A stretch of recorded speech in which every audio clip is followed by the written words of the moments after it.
Welcome to Politics Done Right. I am your host, Egberto Willies. This is a progressive program that will take the mystery out of politics. This is the program that will encourage you to make sure government becomes we the people. Whether you are liberal, progressive, conservative, or otherwise, you get to air your point of view. We are an independent media outlet that, unlike mainstream media beholden to corporations, we only owe allegiance to you. Remember, you can also send me a tweet at EGBERTOWILLIES.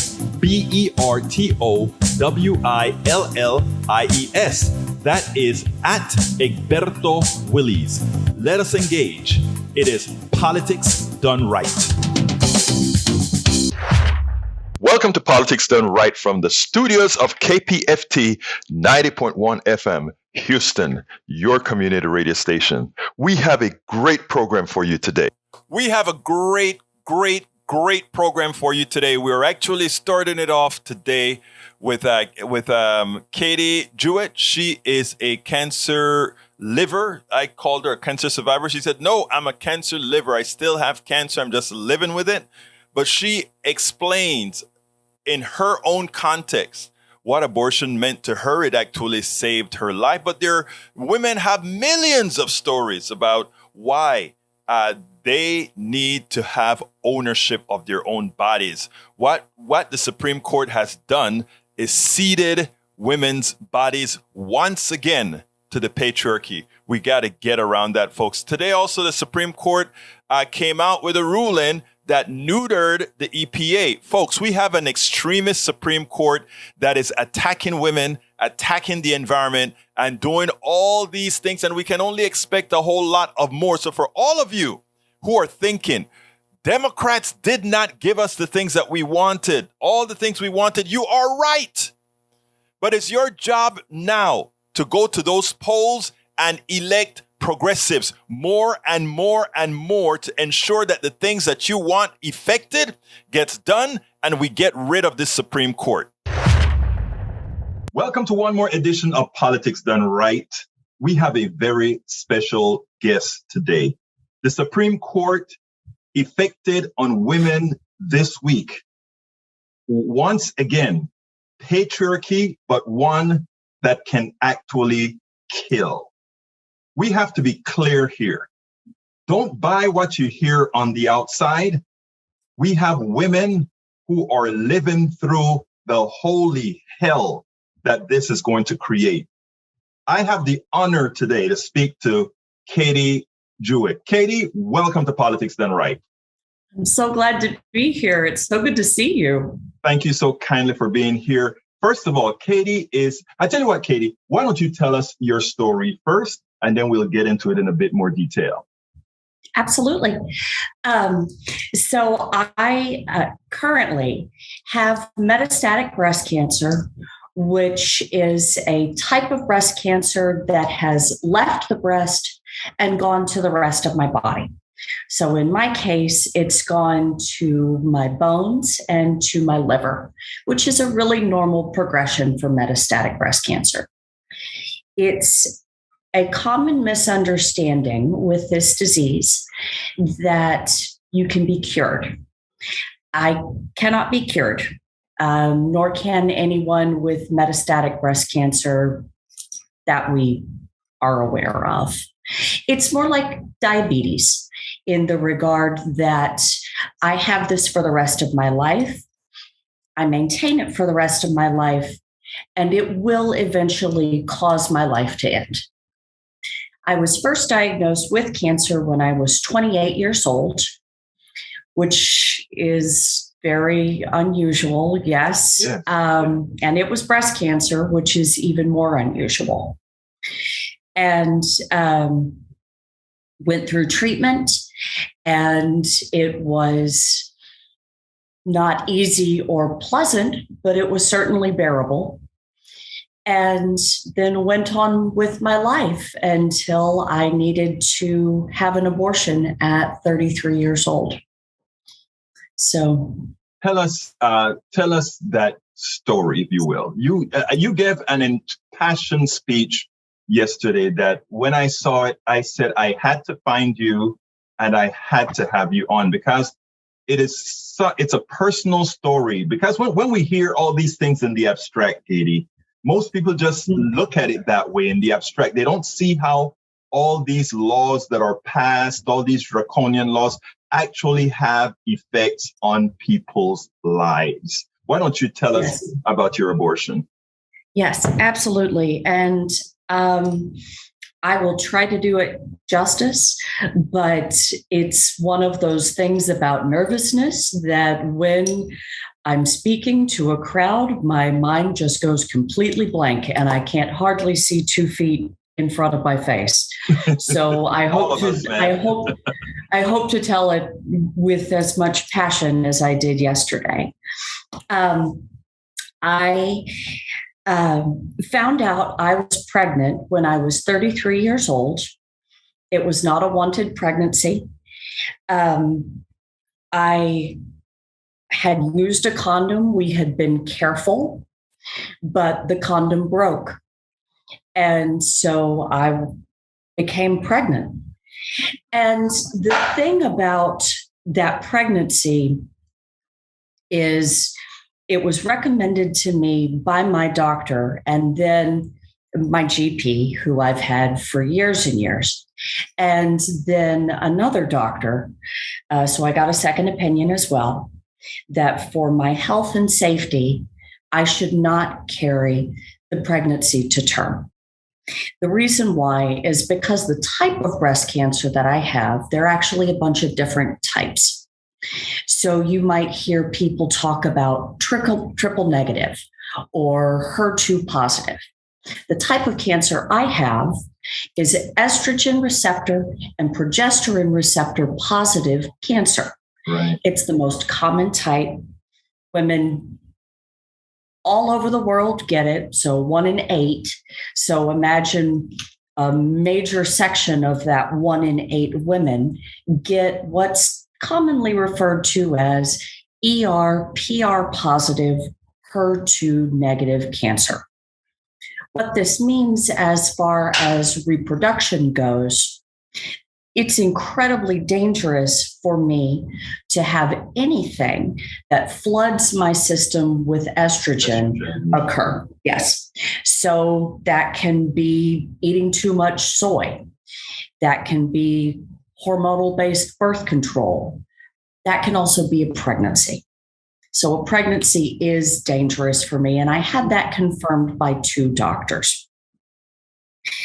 So I went and had an abortion, and I'm so grateful that I did, because knowing what I know now about getting cancer again, how horrifying would it be to die and leave an elementary school aged or younger child with no parent. It's so personal and it's so painful to me that someone would step in between me and my doctor's plural recommended advice for the sake of what? Ideology. Ideology. And let me just, and ideology and religion, however you want to put it. What's interesting is that previous to the evangelical movement going berserk as it has thus far, or currently, the Southern Baptists actually supported abortion for women. It was actually documented that the Southern Baptist Convention supported abortion. Now, there is something that you said that really touched me, because you didn't want to just give yourself an excuse for having an abortion. You didn't want this categorized as a good abortion or a bad abortion. You said, no, let's not get into that discussion. Why don't you expand on that? Absolutely. One of the things that has always profoundly frustrated me about this debate is there's this asterisk next to abortion. And And any kind of abortion that was because of health of the mother or because of, in my case, cancer, medical reasons, or abuse, the far right will quantify that as a good abortion and an okay abortion. And that is not true. Good abortions and bad abortions don't exist. There's just abortion. It's just healthcare. It's just a woman, her body, her life and her choices, and the advice of her doctor. And that, if anything, people can take away from what I am trying to say about all of this is that there's not good and bad. There's just abortion. I am a man, okay, granted. Mm-hmm. And one of the things that I would never, ever do, because society, the eternity has not given me the opportunity to have or not have a child. The system, the eternal system has not given me the biological means to have something else on my or in my body. Not me. Unfortunately, it has given me. You have no room at the end. Right. Unfortunately, it has given me the power to help a woman do that. So bottom line is my thinking is I have no right whatsoever to tell you as a woman what you must and must not do or what you must or must not carry in your body. It just befuddles me that folks cannot see the simplicity in that argument. You can't force another. I mean, there is nothing I know in this world where a man is asked to do something with his body against his will. I can't think of any examples either. And, I've had that argument so many times because I am very, very open with my abortion story. And men will say to me, well, what about a father's rights?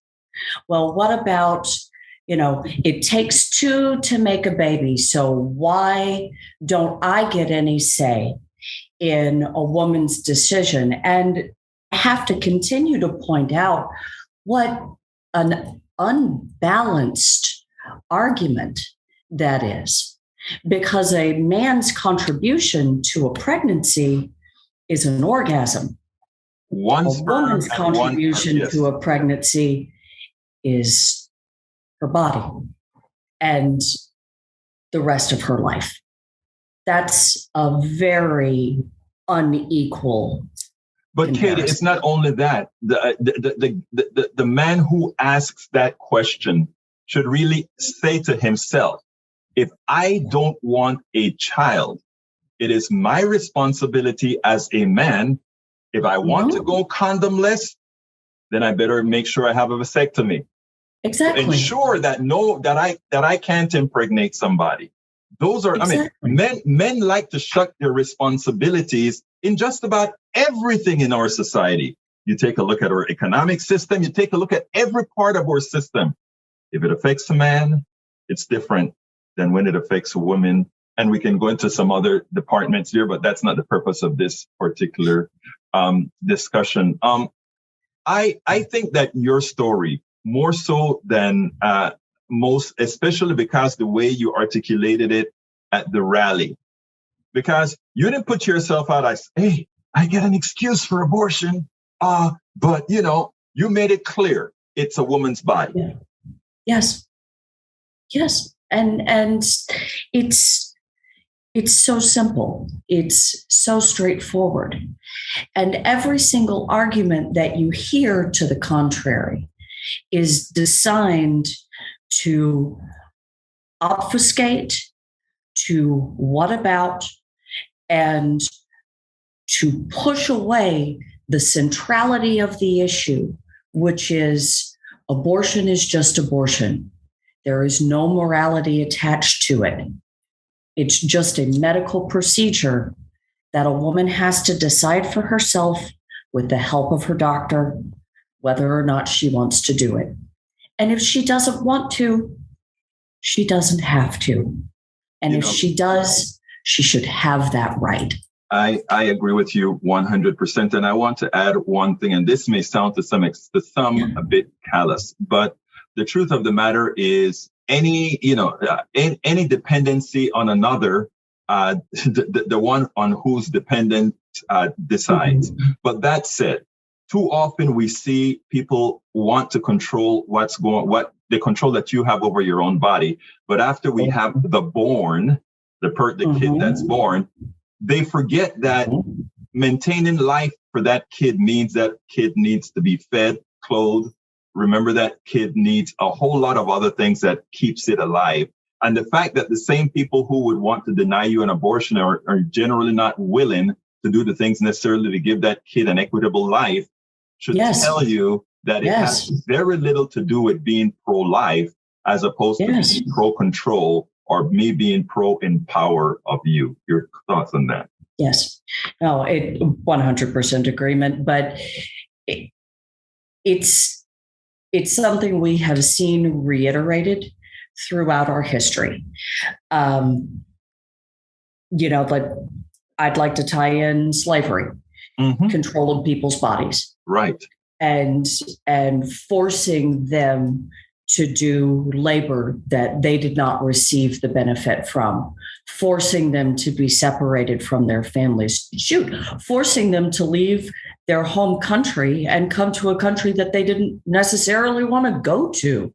I certainly wouldn't were I in that position. Then we come to Jim Crow. We're going to control your right to vote. You may have won freedom, but we're going to control your access to have a say in how your government works. The way they control women, this ongoing abortion debate. What is there to debate? As we've covered up and down in this conversation, this is a woman's decision to have a medical procedure, but there's still 50 years of conflict surrounding Roe versus Wade. It's all about control. It's all about wresting the power from where it lies and trying to take it for yourself. And anyone who puts those kinds of limits on women, on people of color, they're just trying to wrest your power away from you. Katie, you would not imagine how much I appreciate this conversation because it covered so much. One of the question that I always ask last is, what would you have liked me to ask you that I didn't?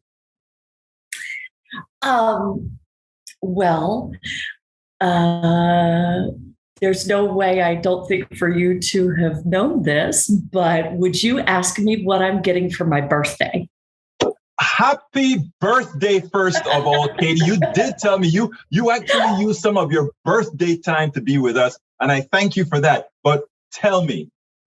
Okay. Well, full disclosure, my birthday is on the 27th, but we're celebrating it today.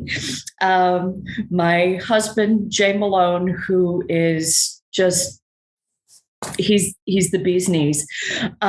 He is taking me to my first soccer game tonight. All right. First Houston soccer game. I've never been to a Houston soccer game before.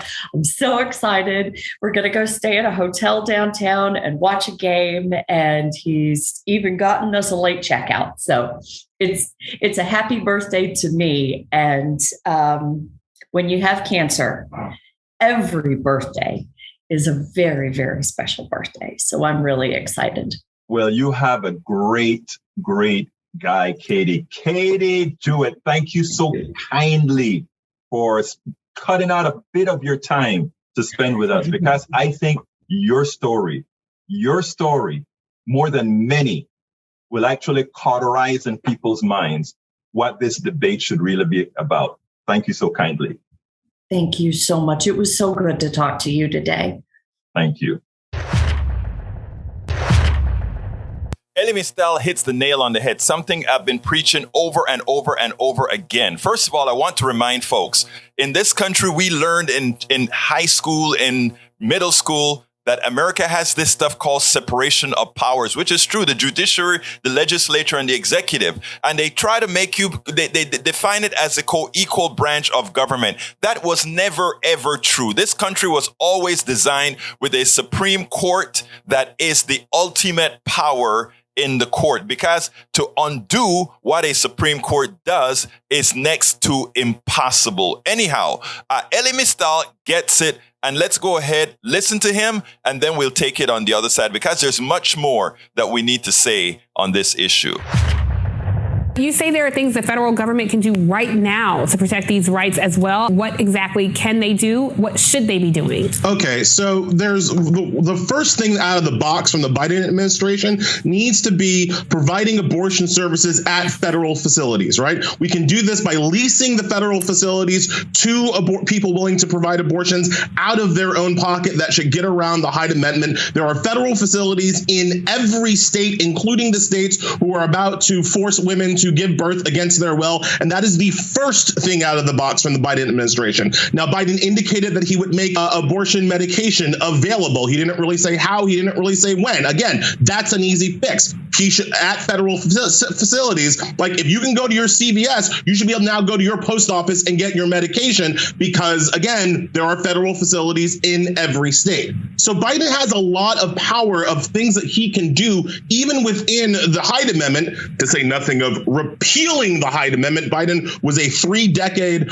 supporter of the Hyde Amendment until he ran for president for the third time. Apparently now he doesn't support the Hyde Amendment, but in last year's budget, because the Hyde Amendment has to be re-upped every budget cycle, they tried to take the Hyde Amendment out. Republicans said no. Biden caved. So maybe this time for the 2023 budget, Biden could not cave and actually repeal the Hyde Amendment, which would further unleash federal monies to and abilities to provide the services that the Supreme Court has taken away. Now, obviously, executive branch protections are limited because the next election, who knows who's president, and those all go away. So yes, there needs to be codification of Roe by Congress, but let's not forget what makes people think that this radical conservative Supreme Court, which just thumbed its nose at 50 years of settled legal precedent, would allow a congressional law protecting Roe v. Wade.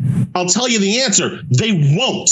They will overturn that law before breakfast. So if you want to get serious about protecting women's rights and the rights of the LGBT community and the rights of non-believers, then you have to expand the Supreme Court. So when I hear Jen Psaki, the press secretary, say that Biden's against court expansion, and he has been clear about that, what I hear is Biden is not willing to do what is necessary to actually fix the problem. Because as long as you let these 6 conservative theocrats control the country, you will get decision after decision after decision rescinding the rights of everybody in this country who is not a straight white cis hetero male or a Glock. Now, it is important for us to understand when Republicans prepare for a cause, they are patient, but they are effective because they grind it over and over again. They don't sit back. I mean, they started this process 50 years ago, and every opportunity that they get, they take it. Let's remember, under President Obama, Merrick Garland should have been on that Supreme Court. Why did Merrick Garland not get there? Because when the Republicans have power, whether they have total power or partial power, they use all the power that they have to maximum gain. They didn't have the right to appoint a Supreme Court justice under Obama, but what they had the right to do was to ensure that Obama would never get a progressive majority or even a moderate majority on Congress, so they held the seat open. When President Trump came into office, President Trump, who did not win the majority of the American vote, he appointed somebody to replace Merrick Garland, which was the stolen Supreme Court seat. and he got 2 other seats to appoint. So 3 seats appointed by a president that did not win most of the Americans' vote. Secondly, we must remember that when Bush appointed his appointees, G.W. Bush that is, that he didn't win the popular vote. So we have a virtually illegitimate court coming down with policies that most Americans say they are against. If that isn't minority rule, something that we've discussed many times on Politics Done Right. Minority rule. In other words, what occurs? Congress passes a law and the people who are in the minority just say, nope, you can't have it. So we have a Senate that is run by a false majority. That cannot execute until most of the minority say, okay, it's good for us also. And then we have a Supreme Court that was created, appointed by presidents who didn't win the majority of the vote. So here's the deal. And I hope you listen to what Elie Mystal had to say at the end. If you think just holding on to Congress, holding on to the Senate, and passing laws to codify that women have their rights, that we shouldn't have to codify this distance into our democracy, but to codify it, the only thing is going to happen is immediately as Congress passes laws, an illegitimate Supreme Court will simply say those laws are unconstitutional. It is the separation of powers that I spoke about in the beginning doesn't really exist in or the co-equal branches of government that we talk about does not really exist. A Congress goes ahead and pass laws. The president affirms it with signing that law, and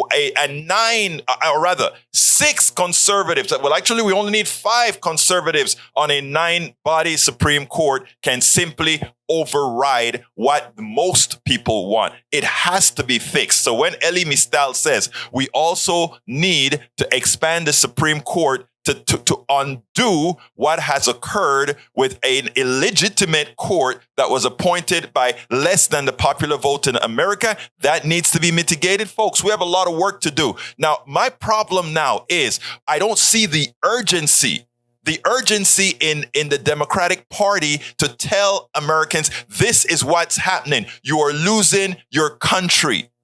You are losing your country, especially if you are not one of the dominant parts of this country. You are losing your country. You have to get up and fight. It is as if, well, that really can't happen. And every time we think something is not going to happen, they take it one step further. Death by 1,000 cuts. Death by 1,000 cuts. Folks, it is time to act. It is time to act. It is time to elect progressives who are willing to fight and remove neoliberals who are simply trying to do what's necessary to not beat the system. Folks, it is time for us to execute in this next election and elect people that won't tell you we can't do that. Democrats right now have the power to do much. They decide not to do it. We need to elect more, increase the numbers to give some spine to those who need it. You can listen and or watch Politics Done Right Mondays through Fridays on Facebook Live at facebook.com/politicsdoneright or on YouTube Live at politicsdoneright.com/YouTube. Please do not forget to follow me on Twitter for updates. My Twitter handle is @EgbertoWillies, @EgbertoWillies. But don't you forget, listen to us live on air at KPFT 90.1 FM on Thursdays at noon and at Fridays at 11 a.m. all Central Time. Please get one of my several books out there. As I See It, Class Warfare, the only resort to right-wing doom, for a contribution of $120. It's worth it. How to talk to your right-wing relatives, friends, and neighbors for a contribution of $120. How to Make America Utopia, take away the economy from those who rigged it, for a pledge of $120. Get any 2 of those books for $200, any 3 of those books for $250. The contributions for my books go directly to support our station, KPFT 90.1 FM. Alternatively, folks, please get your basic KPFT only membership for $40, a Pacifica only membership for $25, or choose from one of our many other gifts for your contribution. Just go to kpft.org, choose Politics Done Right for the program, and select an option either for our books or something else to support the station. It is definitely worth it. Today, Chuck Todd had Asa Hutchinson from the governor of Arkansas and Alexandria Ocasio-Cortez, a representative from New York, on. And I thought it was a quite interesting conversation because, Asa Hutchinson representing the party who wants small government and the government not disturbing your life, who wants privacy from us all. The Asa Hutchinson decided to say, well, in this particular case, government has to protect the life. Of course, it's an unborn life, etc., etc. And Alexandria Ocasio-Cortez, before she even got started, had a message for Governor Asa Hutchinson that, it could apply to every red state, the ones who care the least about not only American women, but also their children. Check this out, and then tell me what you think on the other side. Whatever you thought of Roe, that decision never forced anybody to do anything they didn't want to do. This decision now will force a woman to carry a pregnancy that they perhaps didn't want to do. Does that at all make you uncomfortable? That you're forcing somebody to do something that they don't want to do? Roe didn't do that.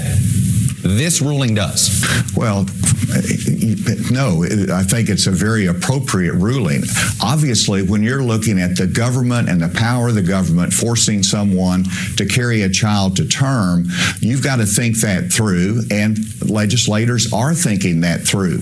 And whenever you're looking at the opportunity to save the unborn child, that is the rare circumstance in this case that you use the power of the state to say, unless the health of the mother is at risk, let's carry that child to term. And so when you're saving life, that's an appropriate role of the state, and that's what the courts have said the states can determine it. Other states might make a different judgment.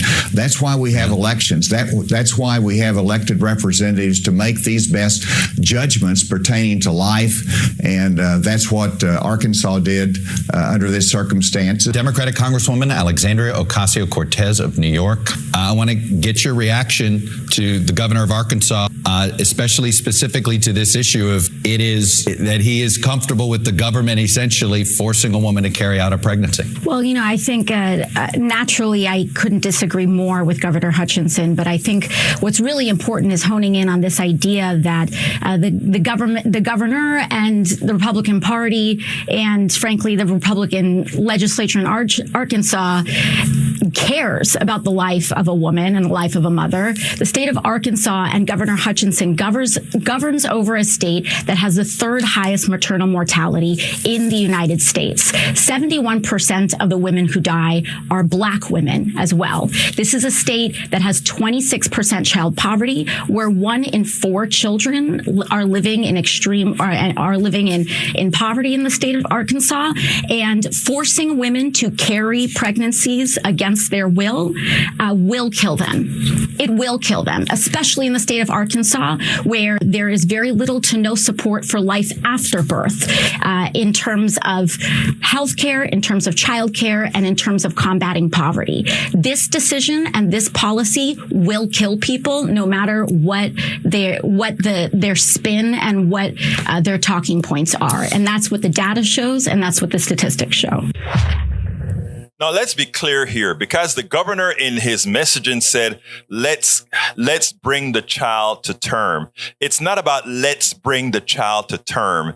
It is that woman that you are forcing to bring a child to term. This is not this is one of the things that are not collective decisions. It's a collective decision whether you are going to support society to ensure that kids are supported and others are supported. That's a collective decision.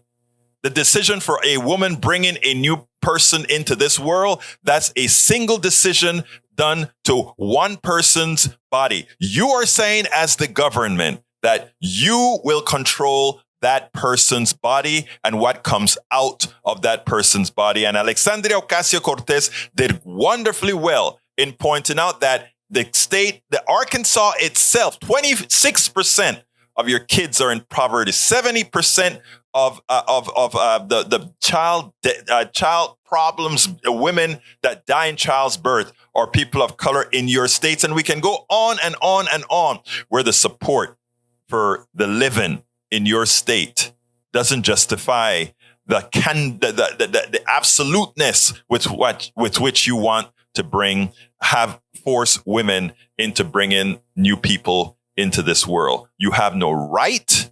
You have no standing. It is entirely immoral. And I hope America sees what your party is all about and make sure never to have you guys see the light of day. Activist Danielle Moody. Well, she's much more than an activist. She's a journalist. She's a host of several programs. Look, she hits the nail on the head, and Democrats would do well listening to this message. They should know this. Check this out. Let's take it on the other side. Danielle, what does standing up look like? I mean, standing up looks like fighting the way that Republicans fight. You see, except we have truth, right, and facts and the people on our side. So we don't have to lie. We don't have to steal. We don't have to act like criminals in the way that Trumpism has consumed the Republican Party. And so standing up and fighting looks like getting Joe Manchin and Kyrsten Sinema in line and saying that we will run candidates against you. It looks like creating an environment where if you're not in lockstep with the Democratic Party and democracy, we're going to run candidates against you. Because to Susan's point, Mitch McConnell seems to do just fine, right, with the same rules and the same responsibilities that Chuck Schumer has. But all of a sudden, when Democrats are in power, they're so timid, so feckless, so tepid. So I'm saying that now is the time to stop pretending that these are people that you can compromise and work with. They are overturning our democracy one case at a time. Susan is putting us on notice. The Supreme Court put us on notice multiple times this week. It is time for Democrats to stop pretending that voting alone is going to save us, because it is not when they are obstructing every single point of our ability to do so. What I find amazing, first of all, she is absolutely right that Republicans can achieve more in the minority than Democrats can in the majority. Speaks about, again, and she lays it out. If McConnell can accomplish what he can under the same rules, then why is it that Schumer and Democrats don't do what's necessary to get what needs to be done? People are getting fed up. The fact of the matter is simple. If Democrats stop coming through, I'll tell you bluntly, people like to follow strength. Nobody likes what Republicans have to offer. But you know what's the one thing they offer? The semblance of strength that we are going to come through for you. So even if they're not doing the best thing, the mere fact that you are sitting next to somebody that's strong, you feel like you have somebody that has your back. Right now, too many feel like Democrats are in power and they don't have my back. Well, the Republicans, if they get in power, maybe they don't have the back my back the way I want it, but they'll do what they say they go out to do. Look, the bottom line is this. Those folks on the right are evil. Those folks on the right are wrong. Those folks on the right are criminal, just as Miss Moody had to say. But Democrats have truth and what the people really want. Get the job done. And when we talk about Sinema and Manchin, they really have no place to go. Even if they were to jump ship, MAGA doesn't want them. So let's be clear here. If Democrats don't perform, democracy, done. Katie Porter hit the nail. That is Representative Katie Porter. She hit the nail on the head. I need you to listen to this, and then let's take it on the other side. This opinion, like the draft opinion, tramples on our liberty. This is a freedom issue. This is an issue about who gets to make decisions about your body, about your education, about your trajectory in life, and it should be up to every American. It's a very bitter pill to swallow when we talk about the sweet land of liberty, and yet we have a court that is trampling on the will of the majority of people and taking away constitutional rights. And listen, when Republicans tell you what they're going to do, listen, they told us they were going to overturn the Affordable Care Act. And that is exactly what they tried to do in the House of Representatives. We won in 2018 and we stopped them in their tracks, protecting our health care. They're telling us now they're going to have a nationwide ban on abortion. And it is up to us in 2022 to stop them in their tracks. The House has already done its work here to codify Roe. We're going to do other things. We're looking at trying to protect the other rights that Justice Thomas made very clear that he's coming for. We're looking at what we can do in terms of appropriations, what we can do in terms of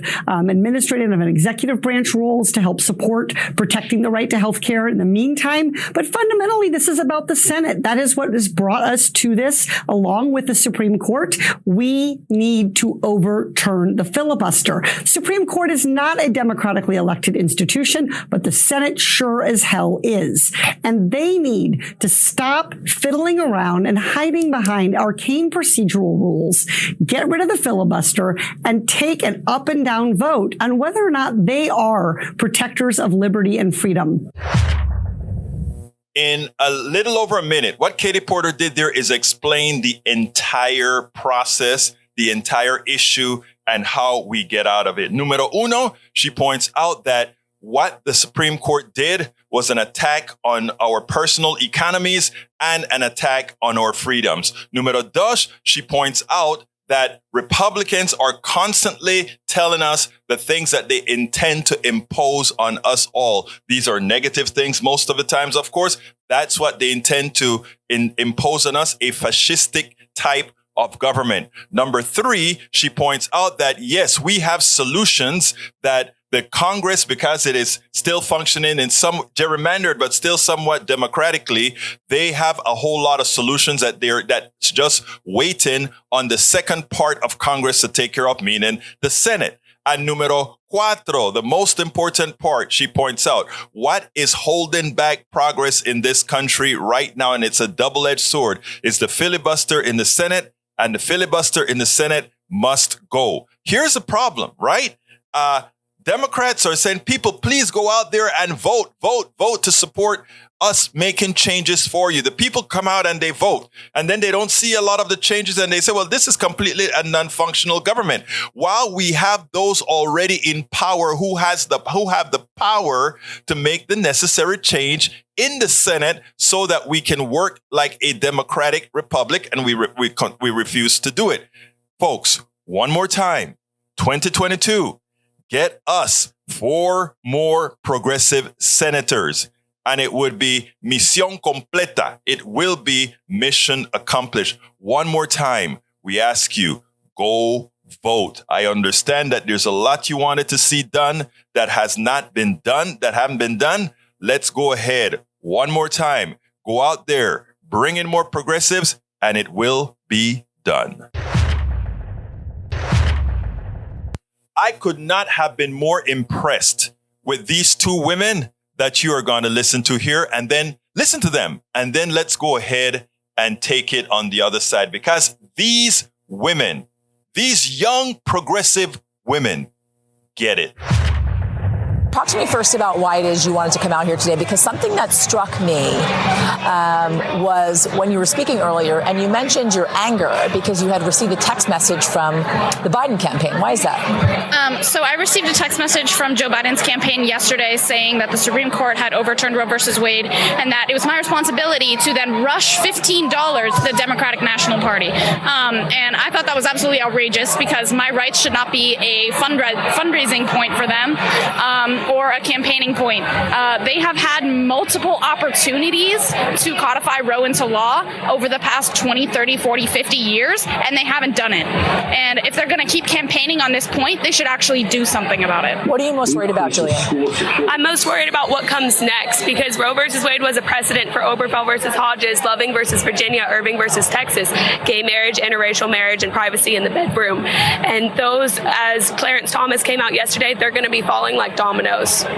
You come from Texas. You're in Austin, Texas. There's a trigger law in place in Austin in 30 days. Yes. Abortion's going to be banned in your state. Abortion has been banned at 6 weeks in my state since last September, which is an essential all-out ban because most women don't even realize they're pregnant before that point. And there are women in Texas who have already died and have already been arrested for having an abortion or a miscarriage, because we can't really tell that. It seems like you have obvious anger towards the Democratic Party because you feel as if they've missed chances to codify Roe up until this point, and then here we are. What does that mean for you when it comes to the midterm elections and getting more Democrats elected to move forward with trying to codify Roe? Well, when it comes down to the primaries, which I think are coming up in the next couple months, it means that we need to get as many people to the polls as possible to vote for more progressive Democrats. We need to get the old white Democrats out of office and put in new, younger people who will actually defend the rights of women and people all over this country. And then when it comes to midterms, we need to make sure that we have those same people who voted for the progressive people in the primaries coming back to the midterms and voting again, and making sure that these more progressive Democrats get into office and can actually make the change that we need. We need to be calling on the Biden administration, the Senate, the Congress, whoever can help us. We don't care who, we don't care how, but abortion needs to be ratified into U.S. law. It needs to be a fundamental right that all women in this country have.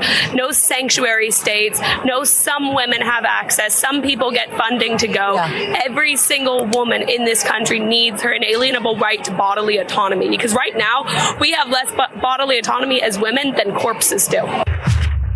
We have less bodily autonomy than corpses do. Yeah, you defame the corpse and you go to jail.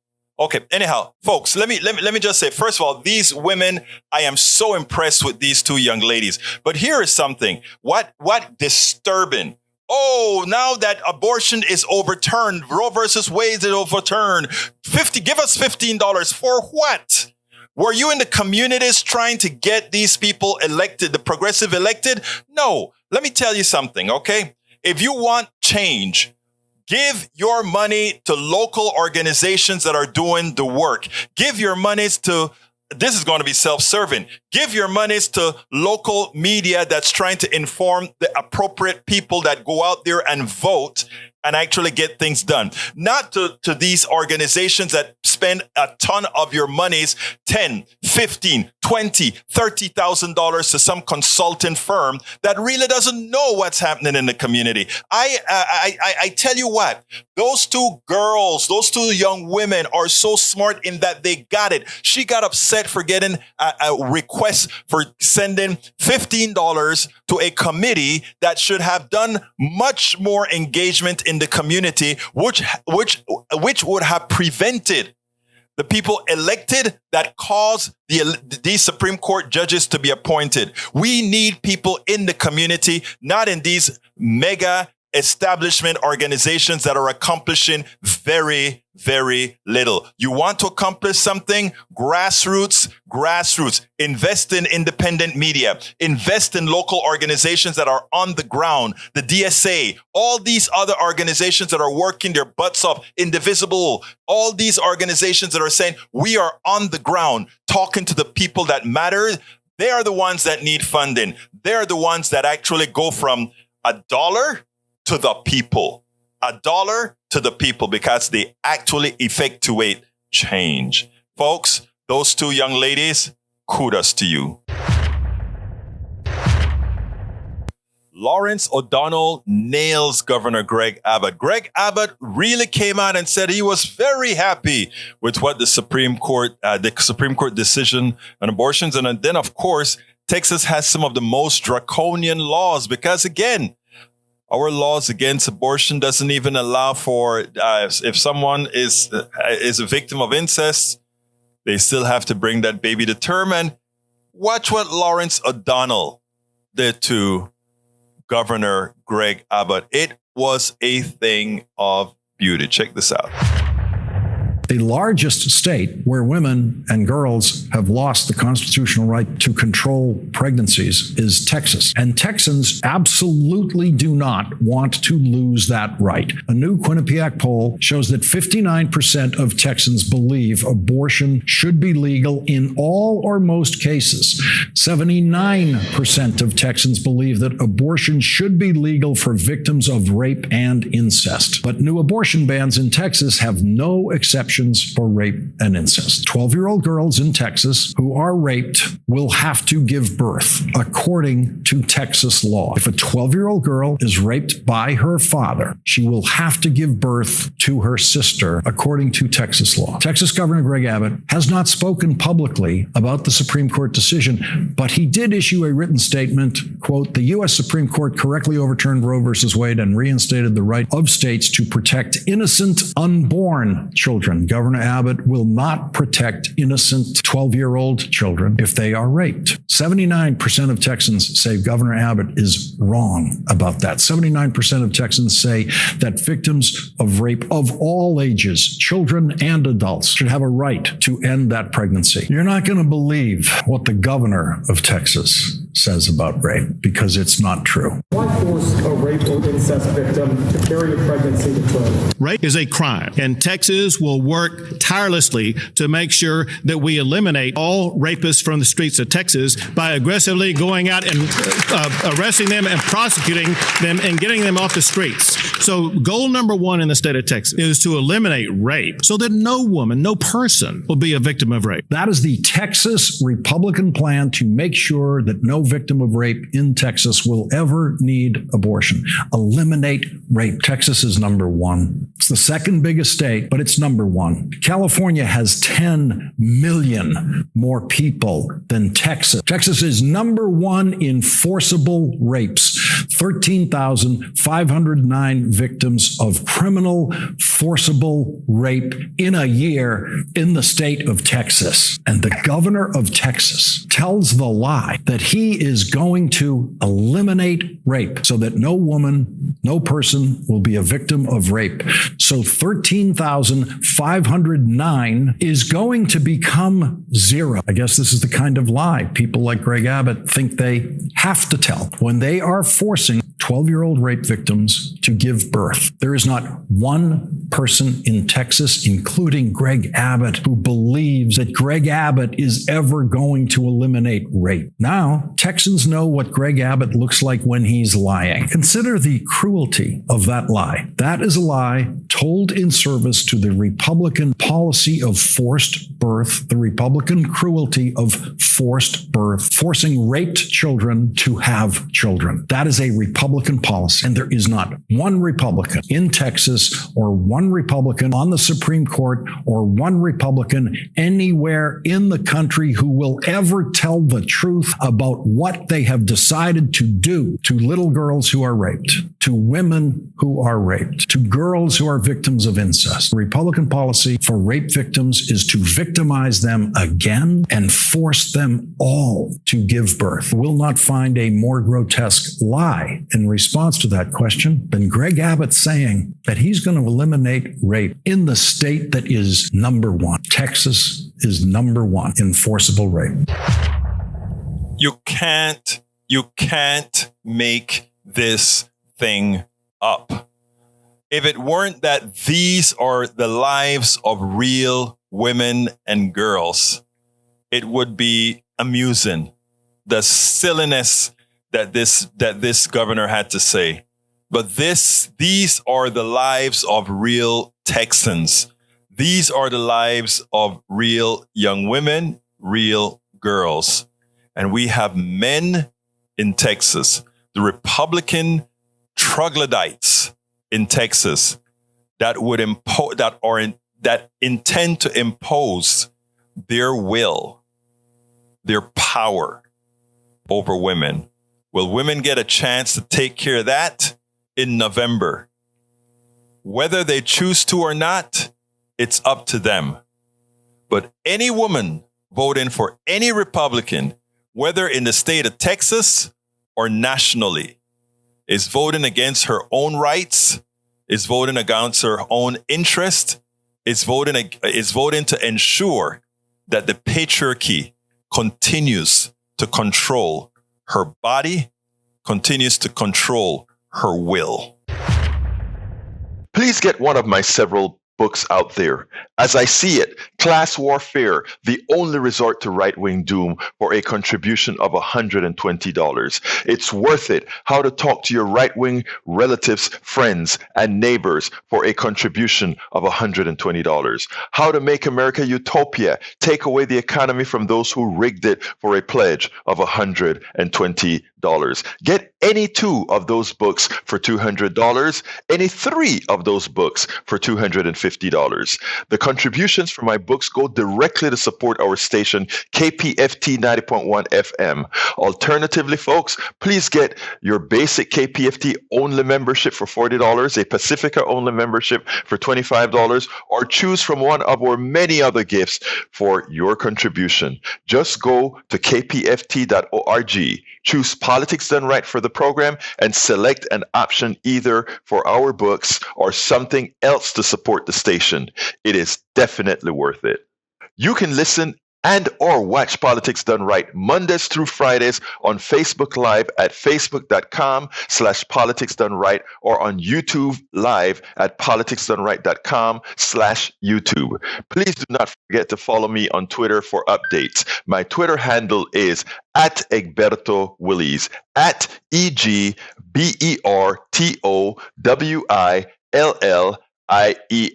But don't you forget, listen to us live on air at KPFT 90.1 FM on Thursdays at noon and at Fridays at 11 a.m. all Central Time. Please remember to keep your community radio station in your minds. Keep KPFT on your mind. Talk about it. Tell your friends about it. Tell them you know about this station in town, 90.1 FM Houston, that needs your support. That is there to provide that nourishment that we need. KPFT 90.1 FM Houston. Well, folks, that's it for today. You know how I'm going to end this baby. My name is Egberto Willies. This is Politics Done Right. And you know how I end this baby. I am what? Out.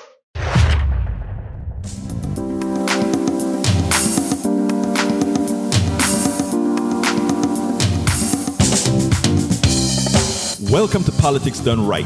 I am your host, Egberto Willies. This is a progressive program that will take the mystery out of politics. This is the program that will encourage you to make sure government becomes we the people. Whether you are liberal, progressive, conservative, or otherwise, you get to air your point of view. We are an independent media outlet that, unlike mainstream media beholden to corporations, we only owe allegiance to you. Remember, you can also send me a tweet at EGBERTOWILLIES. That is at Egberto Willies. Let us engage. It is Politics Done Right.